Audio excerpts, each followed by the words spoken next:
Hello, my name is Crystal. It's the 30th of September.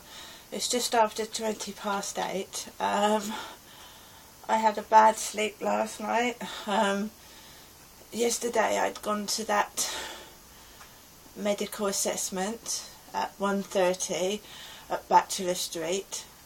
As I approached the building, there were some men and women and children stood by the Jolly Corkers pub, and there was smoke wafting as I walked into the building. Pressed the buzzer, it's a blue door I believe, pressed the buzzer, got inside, and this middle-aged lady with glasses told me to fill a form in. So I filled in a form, who I was, where I lived, and then she took that. She then told me that they were 3 interviewers down and that there would be a long wait, but she hoped there wouldn't be, but there might be a wait. So I goes through into the waiting room. I suffer from claustrophobia. There was no windows open. There was a horrible smell in there.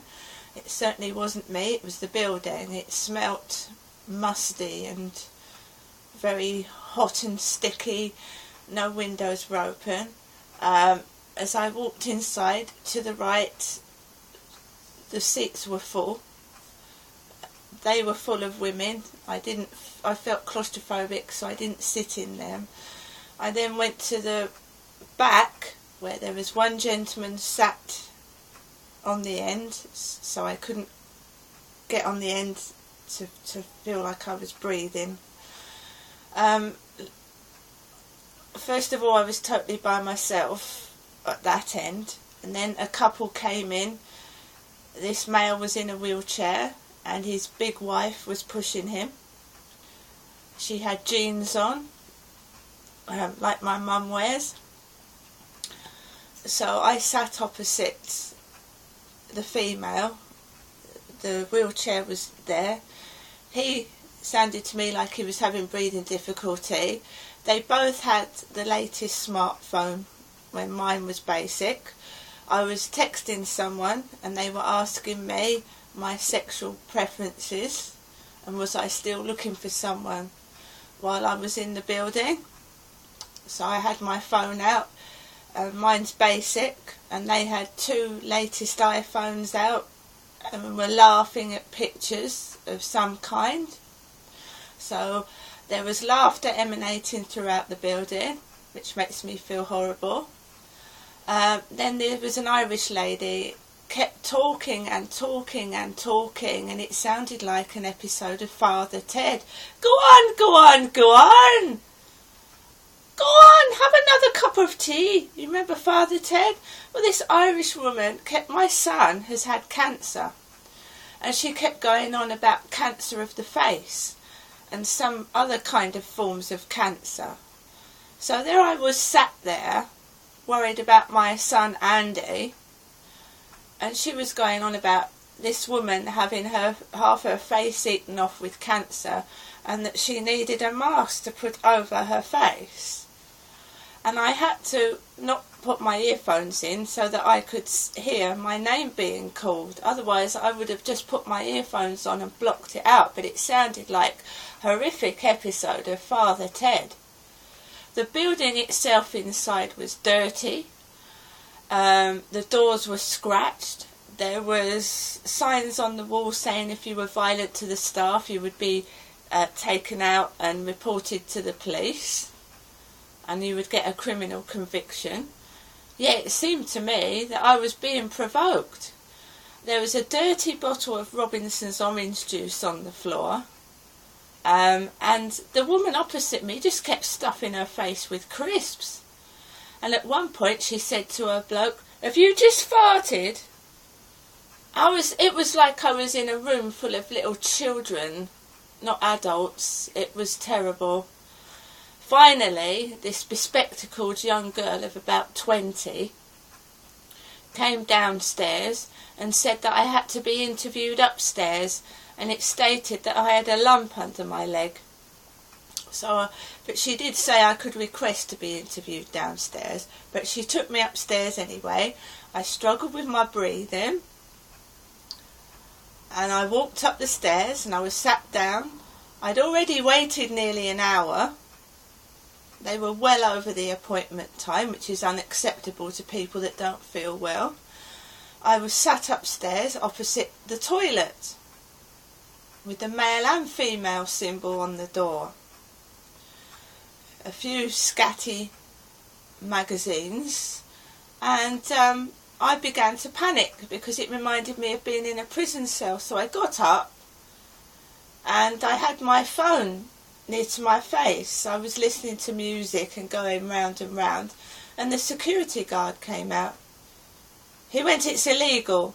I went, "Pardon?" He said, "To take videos in here," he was Chinese, "to take videos in here, illegal. You can't take photos." Yet 2 people downstairs had phones and were mucking about with him, and he didn't go up to them and tell them, and he didn't tell anybody else off with the phone. He just picked on me, and at one point I thought he was going to get physical with me, and I just said, "Look, you can take my phone. Take it. Look." He said, "You take selfie." I said, "No.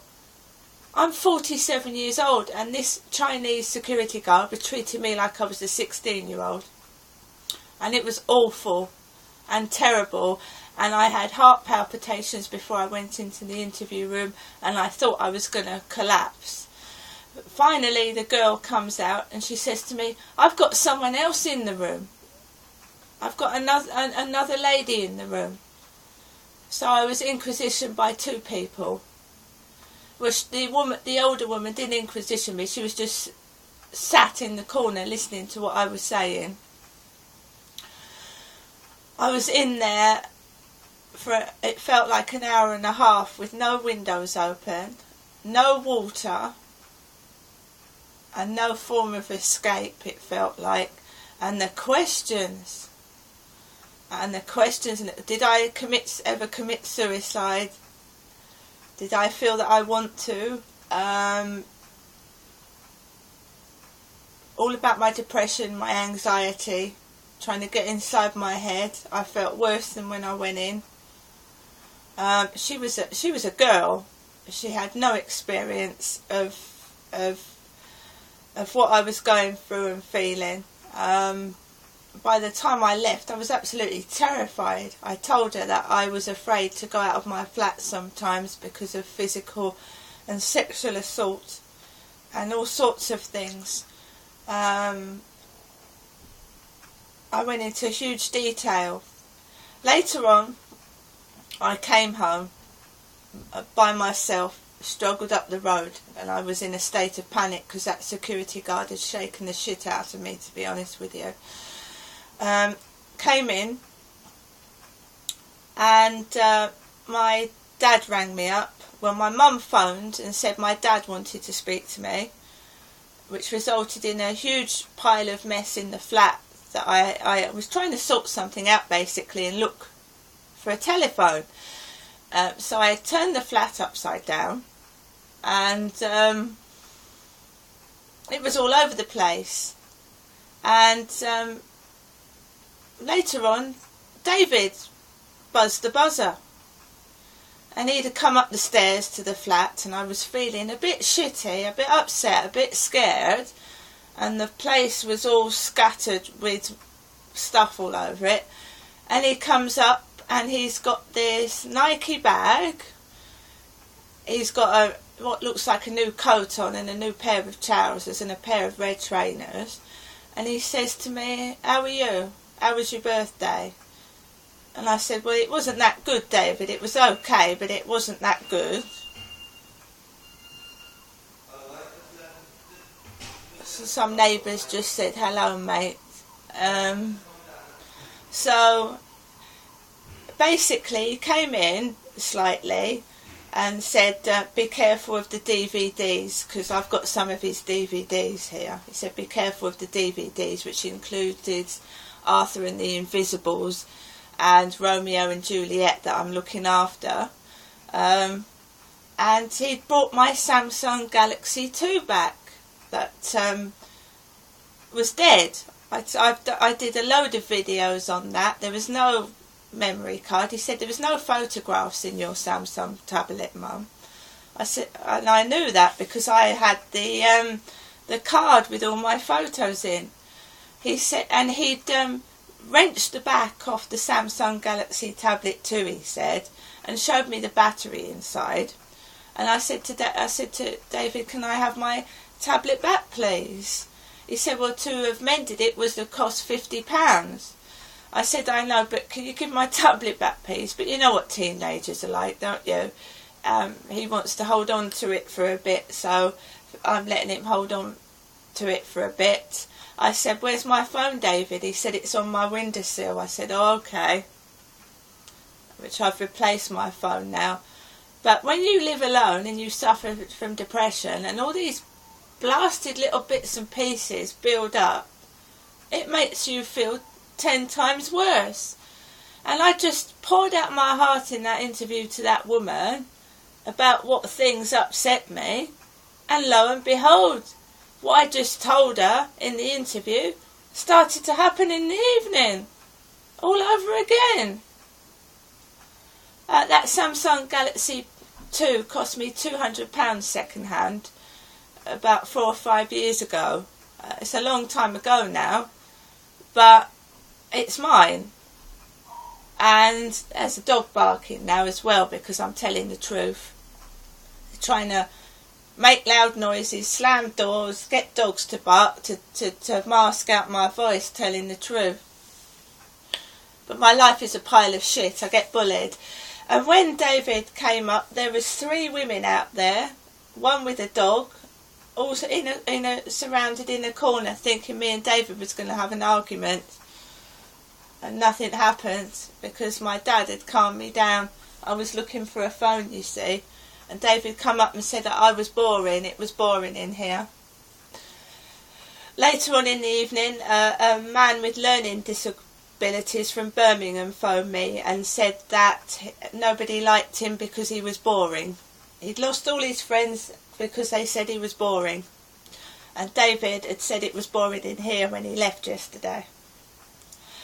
This learning disability man said he lived in Birmingham and could I get a National Express coach to see him. He was 40 years old with grey hair and he was going to email me a picture tomorrow, and would I keep in touch with him. And he said he just wanted to be friends, but all his friends had left him because he was in fact boring. And I'd just been called boring. So that affected my mood. That made me feel miserable. That made me feel depressed. That made me stay indoors. This goes on a day-to-day basis, people being cruel. They eat in front of me, they call me names, even partners.